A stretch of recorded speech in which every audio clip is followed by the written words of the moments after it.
Alright guys, welcome. On this video we're going to be showing you how to set up MAME very easily to get the old arcade games running. So right off the bat, let's go ahead and go to your browser. We're going to type in MAME, M-A-M-E. We're going to click on this page here. You can go ahead and read this, get a little bit of information. It's about what the MAME emulator is and the people that developed it. Down here you got three platforms. What I'm going to do is do the Windows one. The other one's probably set up more or less the same, so if you have the other systems, this video will probably still help. So go ahead and download that. We're going to click on this file here. You're going to download that to your downloads folder. I've already done that. So once you do that, just go ahead and extract that file into that folder. We're going to go ahead and right click on there and extract. Alright everybody, once you have that folder extracted, it should look something like it's on the screen right now. So you're going to go ahead and click on the folder. ROM should have already been created for you already. If it's not, just go ahead and create one called ROMs. We're going to launch the emulator. Now for me, it already found the ones that are in here available because I had already had this set up. So what you're going to do to get that to load the ROMs, you're going to click on the general settings feature here. We're going to go to configure folders. You're going to go to, this is the folder you want to configure right now. So if you ever want to make changes in any of these folders, you're just going to click on there, and point to whatever changes you want to make. You have options here for the artwork. If you want to do different sounds, you're going to have folders, obviously pointed to where you have the sounds or whatever feature you're clicking on here. And you're going to tell, MAME basically where those files are located in the folder. For right now, we're going to do the ROM, so just click on that. You're going to click add folder. And it should stay in your directory where it's at. So you're going to find ROMs, you're going to click on that. And then you see here it's asking you if that's where you want to put it. So in order to tell it yes, instead of hitting enter, for some reason you got to hit tab. So go ahead and tab. And once you do that, you should have all your the ROMs that you own would show up in that window. Now these are different filters. You can choose different ones if you have a lot of ROMs. In my opinion, the best one to go ahead and click on is available, because that's going to show you the physical ones that you have and the ones that should run for you. So we're just going to go ahead and launch one here.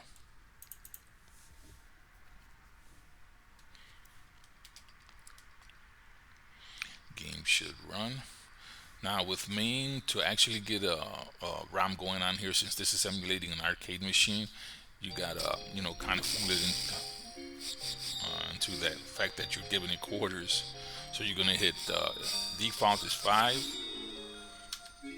and you can add quarters. Once you have the quarters added in there, you can pick 1 or 2 players by pressing the 1 or 2.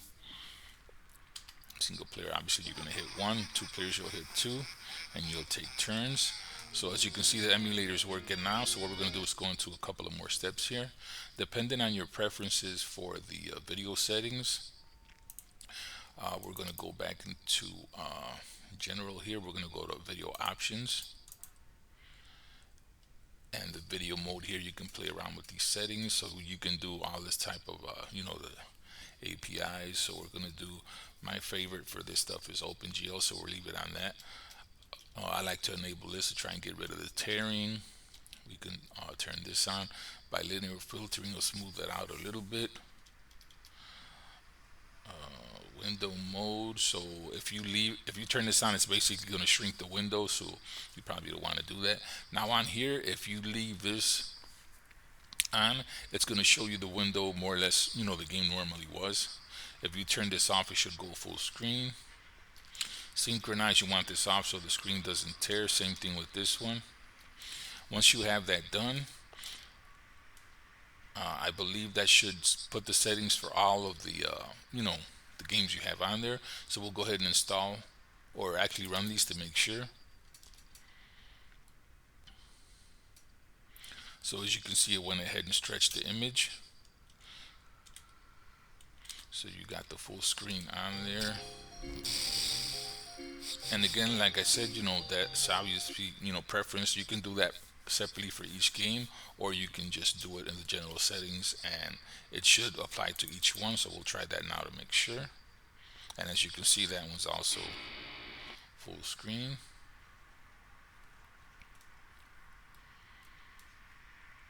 All right, so we'll back out of there. I backed out too far, so let's go ahead and go in there again. I'm going to show you some other things that you can do here.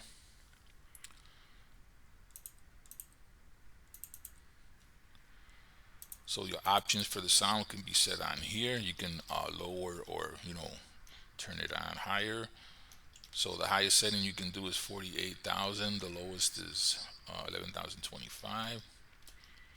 Now, if you leave this option here where it says external samples, if you do, like I said earlier, and put sound files in the the folders, it should pick those up from there. So if you have any sounds that you've downloaded, put them in the sound folder.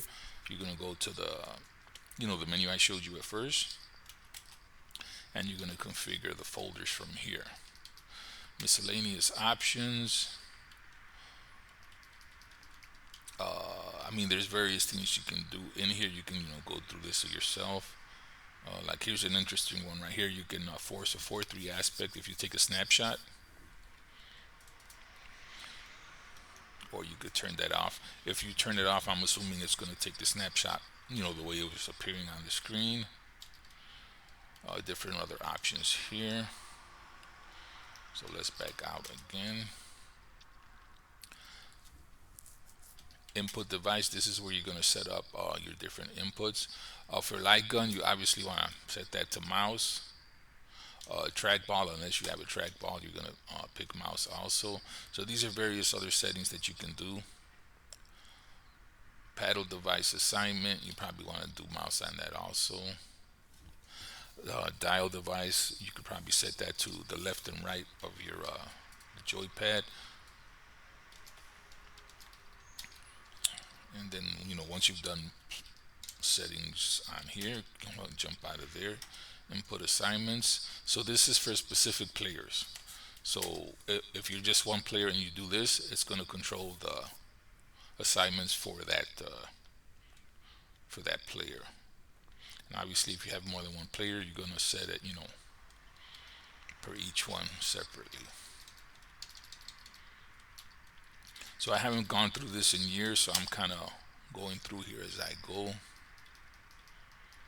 So these are other assignments that you can set. So obviously, like I said before, the default for adding a coin is 5. So you can go in here and change the assignments for the main controls on here, as far as coins and things like that. Go back to the menu, advanced options. Auto frame skip, you usually want to leave that off. Frame skip, you set that to 0 so it doesn't skip any frames. Throttle, I honestly don't know what it does, but I've always had that on when I've used it.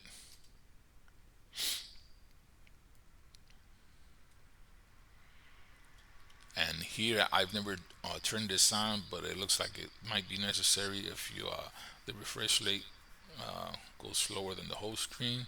So that may or may not come in handy depending on how it's running for you. So by linear filtering for screenshots, you want to leave that off if you want it to look, like the arcade machine. If you leave it on, it's basically going to take the screenshot of how it looks on your screen. Okay. There we go. So you can kind of go through all of these and, kind of experiment, go run tests with different settings. So I'll go ahead and out of here because the way I'm showing you is basically just going to get the game's running for you.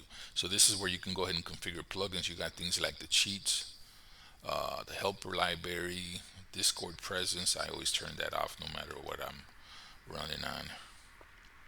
High score support, you can turn that on. Games that have high score support, what it'll do once you jump out of the game and close, if you had inputted a score, put your initials on there and imported the score. If the ROM itself or game is capable of having that feature work with the emulator. Next time you play, it will show you the high score and it will save it as long as you input the your initials into the game before you exit. And that's if the emulator supports it for the certain game you're running. So different other settings here. You got some kind of game timer. Yeah, I've never used that, so I'll just back out of that. But like I said, you can go in here, and experience different settings on here. So these are your default for the keyboard. You're gonna leave that alone. Once you've done all the settings that you want, go ahead and click saved. So basically, all the changes that we made will, stay in effect. So once you've done that, you're pretty much good to go. What I'm gonna do is go ahead and start one here. If you follow those instructions, it should pick up your gamepad automatically. So you're gonna hit N2 to continue.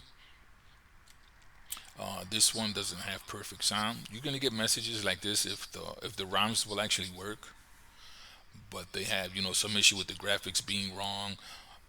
The sound doesn't work 100%. You're always gonna get some type of message if something's not emulated 100%. If the ROM doesn't work, you'll get an error here also showing you the ROMs that are missing or the files that are missing from within the ROM.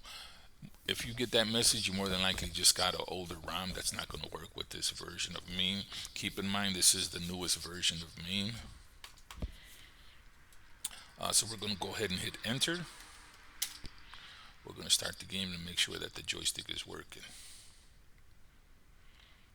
Now, as you can see, for some reason, I'm getting screen tearing. I don't know why, because the settings were set.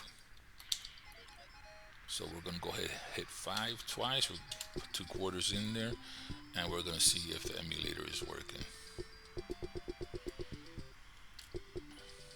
So there we go. See, so the emulator is working with the joystick. I didn't have to tell it to do anything. Now, if you're playing a game and you don't like the way the controls are set, you can hit P first to pause the game. That'll freeze the screen for you. Then you can hit the tab key.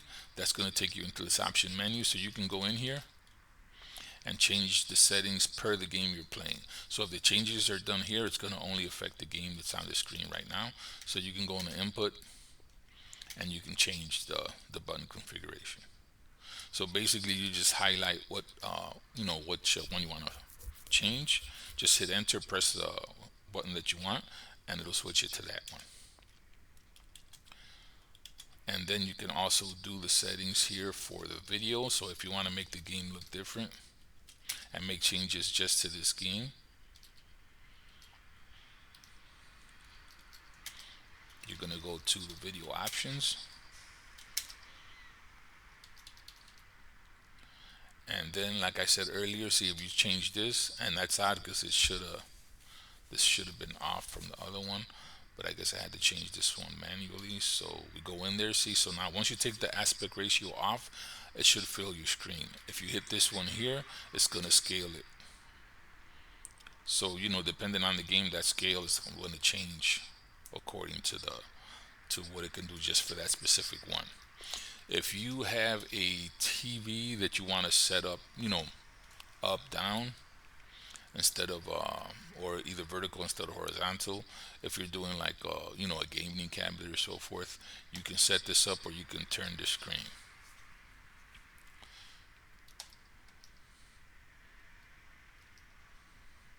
And then you just keep going on there till you have it set to whatever device you're using it for.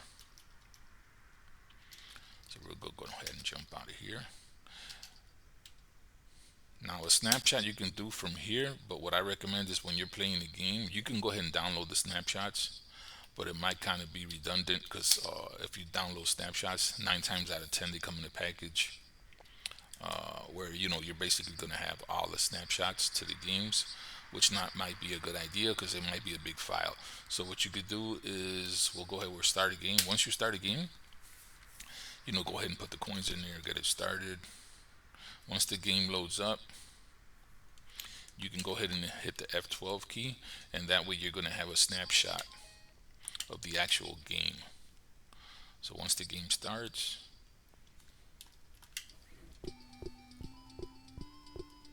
Usually you want to let it go a little bit into the game so it shows you what the game looks like, and then you hit F12, and now you've got a snapshot of that game. It won't even let you know that it's done it once you press it, but if you go out of the game, there you can see on the right side that the snapshot is there.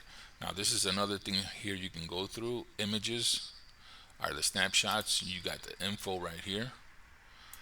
Now here you can download different things. You can download cabinet pictures, the control panels, PC boards, all kind of other things on here.